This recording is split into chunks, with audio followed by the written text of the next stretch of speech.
बहुत बहुत धन्यवाद साथियों। सबसे पहले तो आप सबका यहाँ समय निकाल कर आने के लिए शुक्रिया।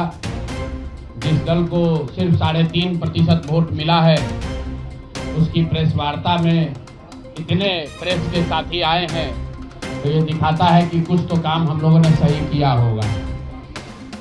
हम लोग बिहार आज से 3.5 साल पहले व्यवस्था परिवर्तन के संकल्प से आए थे। एक ईमानदार प्रयास किया है और उसमें बिल्कुल सफलता नहीं मिली, ये मानने में कोई गुरेज नहीं है। व्यवस्था परिवर्तन के जिस अभियान को लेकर चले थे, व्यवस्था परिवर्तन की बात तो छोड़िए, सत्ता परिवर्तन भी हम लोग नहीं करा सके, लेकिन बिहार की राजनीति को बदलने में जरूर थोड़ी बहुत भूमिका हम लोगों की बनी है। तो हम लोगों से जरूर कुछ गलती हुई होगी, हम लोग के प्रयास में, हम लोग के सोच में, हम लोग के बताने के तरीके में जरूर कुछ गलती रही होगी कि जनता ने हम लोग को नहीं चुना है, जनता ने हम लोग पर वो विश्वास नहीं दिखाया। तो उसकी जिम्मेवारी जो है वो पूर्णतः मेरी है, प्रशांत किशोर की है, और वो जिम्मेवारी मैं 100% अपने ऊपर लेता हूँ कि मैं बिहार की जनता को, अपने साथियों को, इस व्यवस्था से जुड़े हुए लोगों को, जिस प्रयास से हम लोग जुड़े थे, जिस प्रयास को करना चाहते थे, उससे उनका विश्वास उस पर मैं नहीं जीत पाया। हम लोग सामूहिक तौर पर हारे हैं और आत्मचिंतन का समय है, हम लोग भी चिंतन करेंगे। जो लोग जीत कर आए हैं उनको खूब बधाई। जनता ने अपने लिए अपना रास्ता चुना है, अपने लिए सरकार चुन ली है। अब नीतीश जी और भाजपा के लोगों पर जिम्मेवारी है कि बिहार में जिन बातों को लेकर वो सत्ता में आए हैं, बिहार में तरक्की हो, बिहार में भ्रष्टाचार से जो जनता जूझ रही है, भ्रष्टाचार खत्म हो, यहाँ पर लोगों के लिए रोजी रोजगार हो, और सबसे बढ़ के जो मुद्दा है पलायन का, बिहार से पलायन बंद हो। हम लोगों से जो गलती हुई है, जिन लोगों ने जन स्वराज के विचार पर, इस सोच से इस प्रयास से जुड़कर एक सपना देखा था, एक उनकी सोच बनी थी, उनकी आशा की किरण जगी थी कि बिहार में एक नई व्यवस्था बनाई जा सकती है, उन सब के आशाओं पर, अपेक्षाओं पर, उनके सपनों पर खरा नहीं उतरने के लिए जो दोष है वो मेरा है। इसलिए मैं आपसे विनम्रता से आपसे माफ़ी मांगता हूँ कि मैं आपके सपनों के आधार के अनुसार, आपके सोच के अनुसार वो व्यवस्था बनाने में नाकामयाब रहा हूँ। और प्रायश्चित के तौर पर मैं आज से 2 दिन के बाद 20 तारीख को गांधी विद्यारवा आश्रम में, जो रास्ता गांधी जी ने बताया है, मैं अपने लोगों को, बिहार के लोगों को ये नहीं समझा पाया कि किस बात पर उनको वोट देना चाहिए, क्यों उनको नई व्यवस्था बनानी चाहिए। तो प्रायश्चित के तौर पर मैं अपने से विद्यारवा आश्रम में 1 दिन का उपवास, मौन उपवास रखूंगा। जो भी जन स्वराज के साथी हैं वो जहाँ पर हैं वहाँ, अगर वो समझते हैं कि हम लोग के प्रयास में, सोच में जो कमी रह गई, उसको सुधार के लिए प्रायश्चित के तौर पर हम लोग 1 दिन का सामूहिक उपवास रखेंगे। मैं खुद विद्यारवा, गांधी आश्रम विद्यारवा में रहूँगा, 24 घंटे का एक उपवास रखेंगे। गलती हम लोगों से हुई होगी, कमी रही होगी, लेकिन हम लोगों ने कोई गुनाह नहीं किया है। गलती हो सकती है, गुनाह नहीं है। वोट नहीं मिलना गुनाह नहीं है। मैं बिहार की जनता के सामने अपने साथियों के साथ बिल्कुल सर उठा के ये कह सकता हूं कि हम लोगों ने गुनाह नहीं किया है। जिस बिहार में पिछले 30-35 साल से सिर्फ जाति की राजनीति हुई है, वहां पर इस समाज में जातियों का जहर फैलाने का गुनाह नहीं किया है। हम लोगों ने बिहार में हिंदू मुस्लिम की राजनीति नहीं की है, लोगों को धर्म के नाम पर बांटने का गुनाह नहीं किया है। हम लोगों ने बिहार की गरीब जनता को, भोले भाले लोगों को पैसा देकर उनका वोट खरीदने का गुनाह नहीं किया है। जिन लोगों ने ये गुनाह किया होगा, अगर वो आज जीत भी गए हैं तो उनको उसका हिसाब देना ही पड़ेगा। वो आज दे या कल दे, वो होगा ही होगा। मैं पिछले 2.5-3 सालों में अपने वक्तव्यों में अक्सर महाभारत के चक्रव्यूह की, अभिमन्यु के वध की कहानी सुनाता रहा हूँ। इस धर्म युद्ध की बात हम लोग करते हैं, पांडवों के साथ स्वयं भगवान थे, स्वयं भगवान कृष्ण थे, फिर भी अभिमन्यु को घेर कर छल से मार दिया गया। लेकिन उसके आगे की भी एक कथा भी है कि अभिमन्यु को मार दिया गया, लेकिन उससे महाभारत नहीं जीता गया। महाभारत जीता तो अंत में वही जो सही रास्ते पर था, जो धर्म के साथ था। तो आप निश्चित जानिए कि जीत तो जंग की ही होगी। आज जरूर धक्का लगा है और उसके लिए जो कुछ भी कमी है उसको सुधारा जाएगा और उतनी ही ताकत से फिर खड़े होंगे। अगर आप ये कुछ लोग ये सोच रहे हैं कि मैं बिहार छोड़ दूंगा, तो आपका ये भ्रम है। अंग्रेजी में एक फ्रेज है, you are not defeated till you quit. जब तक आप छोड़ेंगे नहीं तब तक आप हार नहीं सकते। तो प्रशांत किशोर की और जन सुराज में मेरे साथ जुड़े हुए साथियों की बिहार सुधारने की जो जिद है, उस जिद के सामने दूसरा कुछ भी इस जीवन में नहीं है। उस जिद से पीछे हटने वाले नहीं हैं। पूरी ताकत से, पूरी ईमानदारी से लोग कह रहे हैं कि मैंने 3-3.5 साल में बहुत मेहनत किया है। तो जितनी मेहनत करते हुए आपने मुझे 3 साल में देखा है, उससे दुगनी मेहनत करेंगे और पूरी ताकत से लगेंगे। पीछे हटने का सवाल नहीं है। जब तक बिहार को सुधारने के अपने संकल्प को पूरा न कर लें, तब तक पीछे हटने का कोई सवाल ही नहीं है। अब चुनाव के परिणामों को लेकर जो बात है, उस पर बहुत विवेचना हो रही है। आपने भी कहा, बड़े बड़े विशेषज्ञ आकलन कर रहे हैं। कोई बता रहा है कि पैसे से जीत लिया गया, कोई बता रहा है कि लालू जी के डर से ध्रुवीकरण हुआ इसलिए जीता गया। कुछ लोग बता रहे हैं कि जातियों की बात अभी पूरी तरह खत्म नहीं हुई। मैं यहाँ चुनाव के विश्लेषण के लिए नहीं बैठा, लेकिन एक बात तो बिल्कुल स्पष्ट है कि पहली बार स्वतंत्र भारत के इतिहास में और खासकर बिहार में पहली बार ऐसा हुआ है कि कोई चुनाव जिसमें सरकार ने करीब 40,000 करोड़ रुपया जनता के पैसे को खर्च करने का वादा किया है। और मुझे लगता है कि वही एक कारण है जिसकी वजह से एनडीए को इतना बड़ा बहुमत मिला है। मैं सिर्फ आपके ध्यान में लाना चाहता हूं कि 10,000 रुपए की बड़ी चर्चा हो रही है। लोग बता रहे हैं कि 10,000 पर लोगों ने वोट बेच दिया। बिल्कुल नहीं है, ये बात सही नहीं है। मेरा आज भी ये यकीन है कि 10,000 रुपए के लिए बिहार के लोग अपना वोट, अपना बच्चों का भविष्य नहीं बेचेंगे। अगर 10,000 रुपए को आप जोड़िएगा तो प्रतिदिन 5.5 रुपया हुआ। 5.5 रुपये में कौन अपना वोट बेचेगा? लोगों ने 10,000 रुपए के लिए सिर्फ वोट नहीं बेचा। आपको देखने, जानने, समझने की जरूरत है। और इस पर यह बहस भी हो रहा है। सत्ता में जो लोग आए हैं वो कह रहे हैं भैया हम तो सरकारी योजना चला रहे थे। जो विपक्ष में है वो कह रहा है हम योजना नहीं चला रहे थे, आप पैसा देके वोट खरीद रहे थे। इसका कोई अंत नहीं है, इस बहस का कोई अंत नहीं है। चुनाव आयोग पर लोग टीका टिप्पणी कर रहे हैं, वो चुनाव आयोग का विषय है। बिहार के बेटा होने के नाते, बिहार के नागरिक होने के नाते मेरा बस एक ही प्रश्न है। हर विधानसभा क्षेत्र में 60 से 62,000 लोगों को कम से कम 10,000 रुपया सीधे तौर पर सरकार ने दिया है। सिर्फ 10,000 रुपया नहीं दिया, ये कहा कि आपको स्वरोजगार के लिए 2 लाख रुपया दिया जाएगा और उसकी पहली किस्त के तौर पर, बयाना के तौर पर 10,000 रुपया उसको दिया गया। और पूरा सरकारी तंत्र लगाया गया लोगों को ये बताने के लिए कि अगर आप एनडीए को वोट देते हैं तो आपको 10,000 रुपये के साथ साथ आने वाले 6 महीनों में 2 लाख रुपए तक की सहायता मिलेगी। इसको करने के लिए पूरा सरकारी तंत्र लगा। जीविका की दीदियों को बैठाया गया। जितने यहाँ पर आशा आंगनवाड़ी सेविकाएं हैं उनकी सैलरी, उनका मानदेय बढ़ाकर उनको जोड़ा गया।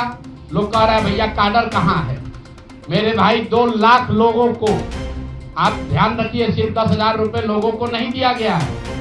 हर विधानसभा में, मैं बहुत जिम्मेवारी से जो सरकारी आंकड़ा है वही बता रहा हूँ, हर विधानसभा में 60 से 62,000 महिलाओं को 10,000 रुपया दिया गया है।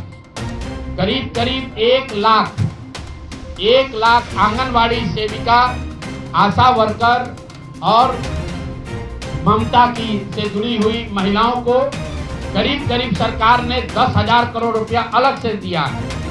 इसके साथ ही विकास मित्र और टोला सेवकों को 25,000 रुपया एक बार में, और जो लोग प्रवासी मजदूर बाहर से आए उनको 5,000 रुपया दिया गया है कपड़ा के नाम पर। तो कुल मिलाकर 29,000 करोड़ रुपया, करीब 29,000 करोड़ रुपया बांटा गया है। 40,000 करोड़ रुपए की योजनाओं की घोषणा की गई है। अब हम यहाँ इसलिए नहीं बैठे हैं ये कहने के लिए कि इसी वजह से हम लोग चुनाव हार गए। मेरा अब सीधा सरकार से एक आग्रह है कि आपने 2 लाख रुपए देने का वादा किया है, जनता ने आपको मत दे दिया, अब आप सत्ता में बैठे हैं, तो कृपा करके जो 1.5 लाख महिलाएं, 1.5 करोड़ महिलाएं हैं जिनको आपने 10,000 रुपया दिया है, उन सभी महिलाओं को अगले 6 महीने में 2 लाख रुपए तक देने की व्यवस्था कीजिए, क्योंकि अगर वो हो जाएगा तो बिहार से बेरोजगारी दूर हो जाएगी, बिहार से पलायन बंद हो जाएगा। और अगर आपने ये नहीं किया तो ये बिल्कुल स्पष्ट हो जाएगा कि आपने ये 10,000 रुपया किसी योजना के तहत नहीं दिया था, सिर्फ और सिर्फ वोट खरीदने के लिए दिया था। तो वोट खरीदने के लिए पैसा दिया गया है कि किसी योजना के तहत पैसा दिया गया है, सरकारी योजना के तहत, इसका प्रमाण इस बात पर है कि आने वाले 6 महीने में सरकार ने स्वरोजगार के नाम पर जो पैसा जारी किया है, उस क्षेत्र में और पैसा और मदद जारी की जाती है या नहीं की जाती है। हम लोग एक भी विधायक न जीते कोई बात नहीं, जन सुराज। और कई लोगों का सवाल है नीतीश कुमार को 25 सीट आने की बात, तो मैं आपके सामने घोषणा कर रहा हूँ कि जो 25 सीट हमने बात कही थी उस पर बिल्कुल कायम है। अगर नीतीश कुमार ने, उनकी सरकार ने ये वोट खरीदा नहीं है, इनको 2-2 लाख रुपए दे दे, मैं बिल्कुल राजनीति से संन्यास ले लूंगा, उसमें कहीं कोई दिक्कत नहीं है, कहीं कोई दिक्कत नहीं। बिहार के 1.5 करोड़ लोगों को 2-2 लाख रुपया नीतीश कुमार दिलवा दे, मैं मान लूंगा कि हमारे आकलन में गलती थी, हमारी गलती थी। और हमारे आकलन की बात छोड़िए, अगर बिहार से बेरोजगारी दूर हो जाए, पलायन बंद हो जाए, 1.5 करोड़ परिवार, टोटल 2.5 करोड़ परिवार में अगर 1.5 करोड़ परिवार की गरीबी दूर हो जाए, तो प्रशांत किशोर को विधायक बनने की, राजनीति करने की कोई जरूरत नहीं है, हम दूसरा काम कर सकते हैं। तो आपका अगर ये सवाल है कि 25 सीट की बात है, बिल्कुल 25 सीट से ज्यादा नीतीश कुमार को ना आना चाहिए था, ना आता। एक ही फैक्टर है, ये पैसा बांट कर जो वोट आपने खरीदा है, खरीदने का आप पर इल्जाम है। इसको आप इतने 20 साल से आप मुख्यमंत्री हैं, तो आप इस इल्जाम को धो दीजिए। अगले 6 महीने में 1.5 करोड़ लोगों को, 1.5 करोड़ परिवार को स्वरोजगार की व्यवस्था कर दीजिए। और अगर नहीं कीजिएगा तो हम लोग यहीं पर हैं। मैं आपके सामने एक नंबर जारी कर रहा हूं, मेरा अपना व्यक्तिगत ऑफिस का 91-216 जितने लोग हैं जिनको भी 10,000 रुपया का बयाना नीतीश कुमार सरकार ने, अधिकारियों ने जीविका की दीदियों के माध्यम से दिया है, इस आश्वासन के साथ कि अगर आप नीतीश कुमार को, एनडीए को वोट देंगे तो आपको 2 लाख रुपया 6 महीना में मिलेगा। तो मेरे भाई अब समय चालू हो गया, आप आ गए हैं सत्ता में और हम लोग आराम से बैठे हुए हैं बिहार में। हर वो महिला, हर वो परिवार जिसको 2 लाख रुपया नहीं मिलता है, आप प्रशांत किशोर से संपर्क कीजिए, आप जन सुराज से संपर्क कीजिए। अब सलाह का समय खत्म हुआ, अब संघर्ष का समय शुरू होगा। हमने 3.5 साल लोगों को सलाह दिया है, हमने 3.5 साल लोगों को जाकर घर घर हाथ जोड़ा है, कभी वोट नहीं मांगा। लोगों को यही कहा कि अपने बच्चों के लिए वोट दो, अच्छे लोगों को जिताओ। लोगों ने अपने हिसाब से अच्छे लोगों को जिताया है। जिन मुद्दों पर जिताया है उसका मैं स्वागत करता हूँ कि स्वरोजगार ही सबसे ज्यादा जरूरी है। उसका वादा एनडीए की सरकार ने किया है, नीतीश कुमार ने किया है और 10-10 हजार रुपया बानगी के तौर पर, एडवांस के तौर पर उन महिलाओं को दिया है। तो अब अगले 6 महीना में उन सभी महिलाओं को, उन सभी परिवारों को नीतीश कुमार की सरकार स्वरोजगार का अवसर दे, उनको 2 लाख रुपए की मदद दे, ताकि वो 1.5 करोड़ परिवार के लोग बेरोजगारी से बाहर निकल सके, गरीबी खत्म कर सके और उनके बच्चे गुजरात में, तमिलनाडु में जाकर मजदूरी न करें।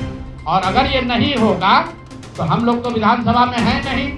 जनता ने जो आदेश दिया है कि गांव-गांव घूमिए और लोगों की मदद कीजिए, तो जिनको भैया ये 2 लाख न मिले वो प्रशांत किशोर के पास चले आइए, जन सुराज के साथियों के पास आइए, आपकी आवाज बनकर, आपके साथ खड़े होकर ब्लॉक, पंचायत, डिस्ट्रिक्ट के ऑफिसेज में, सरकारी दफ्तरों में हम लोग चलेंगे।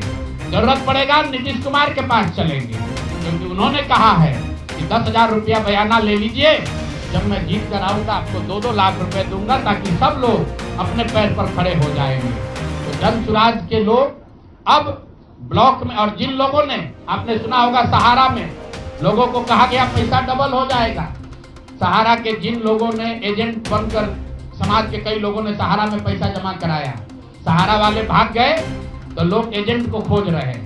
तो जो सरकारी